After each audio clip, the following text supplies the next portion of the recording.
नमस्कार, मैं वृंदा और आप देख रहे हैं हमारा नया चैनल रवीश कुमार नई सड़क। 8वें वेतन आयोग और वेटिंग फॉर गोडो दोनों की बात आज मैं आपके साथ एक साथ करने वाली हूँ। अंग्रेजी का एक नाटक है वेटिंग फॉर गोडो। 1953 में पहली बार जब इस नाटक का मंचन हुआ तो पेरिस और अंग्रेज़ी साहित्य की दुनिया में तहलका मच गया।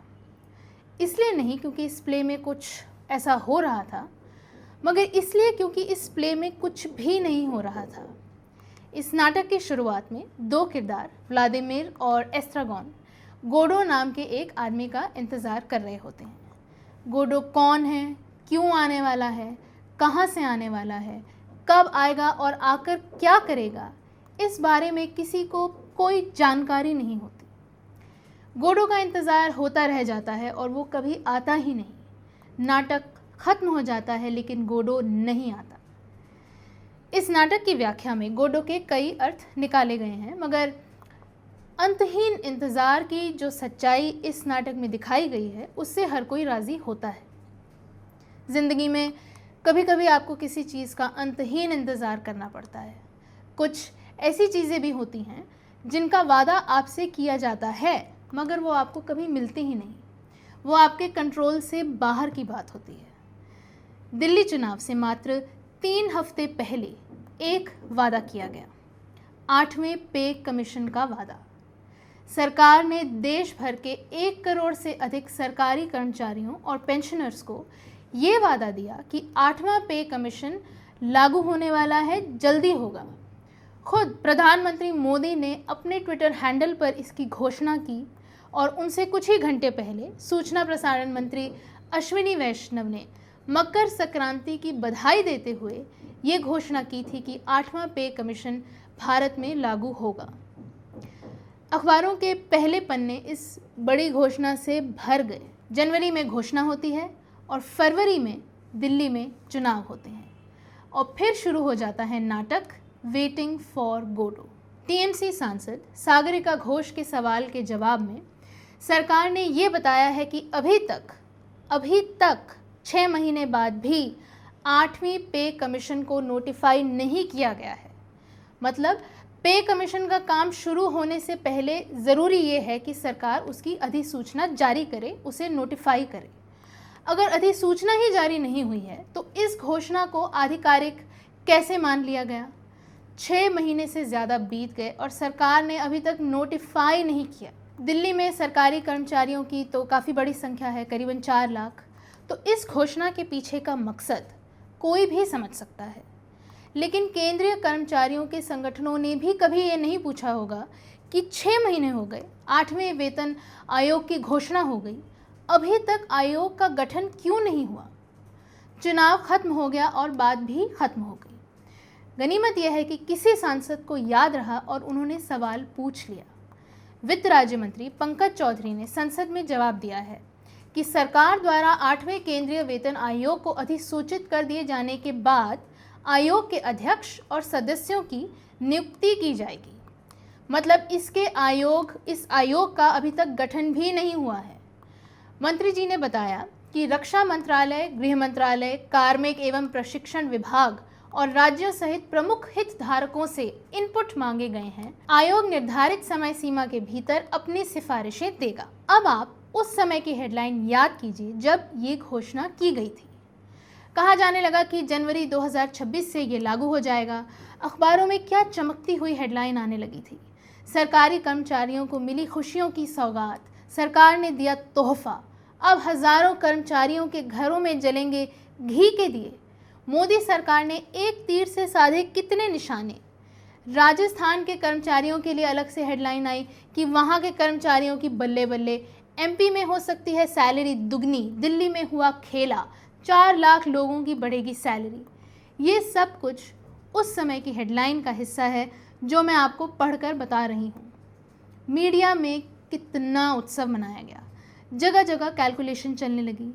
2016 के बाद इस पे कमीशन से सैलरी कितना गुना बढ़ जाएगी, फिटमेंट फैक्टर कितना होगा, क्या इजाफा होगा, क्या लाभ मिलेंगे और हर चीज़ का विवरण अखबारों में, खबरों में छपने लगा। अलग अलग फिटमेंट फैक्टर के हिसाब से बताया जाता रहा कि न्यूनतम सैलरी 30,000 बढ़ जाएगी या 40,000 बढ़ जाएगी या 50 बढ़ जाएगी। रिटायर हो चुके वित्त सचिवों से अलग अलग संभावित फिटमेंट फैक्टर पर राय मांगी गई। कभी कोई बयान छपता था तो कभी कोई बयान, मगर उसके बाद हुआ क्या? फरवरी में दिल्ली का चुनाव हुआ और बीजेपी की ही सरकार बनी। कुछ महीने पहले ही केंद्र में बीजेपी ने सरकार बनाई थी, इसलिए जाहिर सी बात है कि पे कमीशन का ये सपना और सच लगने लगा।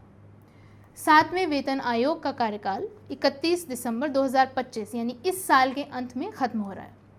इस वजह से ये अनुमान लगाया जा रहा था कि 1 जनवरी 2026 से 8वां वेतन आयोग लागू हो जाएगा। लेकिन इस बात को लेकर कुछ लोगों ने चिंता जताई। धीरे धीरे ये खबरें आने लगी कि अपने बजट में वित्त मंत्री निर्मला सीतारमण ने पे कमीशन के लिए तो कोई फंड अलॉट किया ही नहीं। धीरे धीरे फिर खबरें आती हैं कि शायद पे कमीशन के गठन में थोड़ी देरी हो सकती है, हो सकता है अगले वित्त वर्ष में ये हो पाए। चुनाव तक इस तरह की खबरों से खूब माहौल बनाया गया, जैसे कि 10 फरवरी को पे कमीशन से जुड़ी एक बड़ी बैठक होने वाली है, इसकी खबर बस चुनाव से कुछ समय पहले आती है। इकोनॉमिक टाइम्स ने रिपोर्ट किया और ये दूसरे अखबारों में भी छपा कि डीओपीटी, कार्मिक एवं प्रशिक्षण विभाग और नेशनल काउंसिल जेसीएम की स्टैंडिंग कमेटी स्टाफ साइड इनकी बैठक में फिटमेंट फैक्टर और सैलरी और पेंशन को लेकर बहुत बड़ी चर्चा हुई। तो पे कमीशन को लेकर एक माहौल बनाया जाता रहा। फिर 10 फरवरी को भारत के expenditure secretary Manoj Govil CNBC TV 18 से कहते हैं कि 8वां पे कमीशन 2025-26 के फाइनेंशियल ईयर में अपना काम शुरू करेगा, लेकिन केंद्रीय मंत्रिमंडल को आयोग के लिए नियम और शर्तों को मंजूरी देनी होगी। उन्होंने ये भी कहा कि इस साल, इस फाइनेंशियल ईयर में पे कमीशन का कोई वित्तीय प्रभाव नहीं पड़ेगा। इसका आवंटन, इसका जो एलोकेशन है वो अगले वित्त वर्ष में हो सकता है, यानी 2026-27 में हो सकता है। तो फिर साफ होने लगा चुनाव के बाद कि पे कमीशन अब और आगे खिसक गया है, 2026 से तो लागू नहीं होगा। 3 हफ्ते के भीतर जो पे कमीशन जनवरी 2026 में लागू होना था, उसकी मियाद 1 साल खिसक गई। तो अब आपको पता चला कि खबरें कैसे बनती हैं, किस तरह से हेडलाइन के लिए सरकार घोषणा करती है और फिर अखबार उसके बारे में खुशफहमियां फैलाते हैं और लोग सपनों में खो जाते हैं। लेकिन सच्चाई क्या है? यही कि पे कमीशन का कोई अता पता नहीं है। मार्च अप्रैल की खबरें पढ़कर ऐसे लगता है कि बस अभी बस अगले महीने से ही सैलरी और पेंशन बढ़ने वाली है। 18 अप्रैल को अमर उजाला ने रिपोर्ट किया, लिखा कि आयोग का कामकाज तय समयावधि में पूरा हो जाएगा, इसके लिए 35 कार्मिकों की टीम बनाई जाएगी। अमर उजाला की इस रिपोर्ट में लिखा है कि आज़ादी के बाद से लेकर अब तक का ये पहला अवसर होगा जब केंद्र सरकार महज 200 दिन में ही 8वां वेतन आयोग गठित कर सकती है, गठित करके उसकी सिफारिशें भी लागू कर देगी। इस तरह की खबरें कहाँ से बनती हैं, कहाँ से आती हैं? क्या सिर्फ माहौल बनाने के लिए एक अलग से फैक्ट्री खुली हुई है? इतना सब अगर हो रहा है तो नोटिफिकेशन जारी क्यों नहीं हुआ? यही नहीं, अमर उजाला अपनी रिपोर्ट में लिखता है कि अभी तक जितने भी वेतन आयोग गठित हुए हैं, उनके कार्यकाल से लेकर सिफारिशें लागू होने में तकरीबन 2-2.5 वर्ष का समय लगता रहा। लेकिन ऐसा पहली बार होगा जब 1 वर्ष से कम समय में सारे काम हो जाएंगे। 6 महीने बीत गए हैं, अभी तक नोटिफिकेशन भी जारी नहीं हुआ है।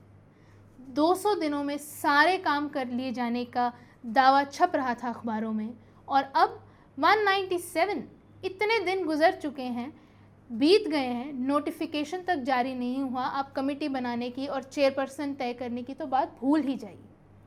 तो कितना फ़र्क है जो रिपोर्ट हो रहा है और जो असल में हो रहा है उसमें। अप्रैल में जुलाई चल रहा है, 2-3 महीने पहले सूत्र बताने लगे कि चाहे पे कमीशन देरी से बने, फिर भी लागू 2026 से ही होगा, यानी सबको एरियर्स मिलेंगे। सूत्रों के हवाले से ही सारी खबरें छप रही थी।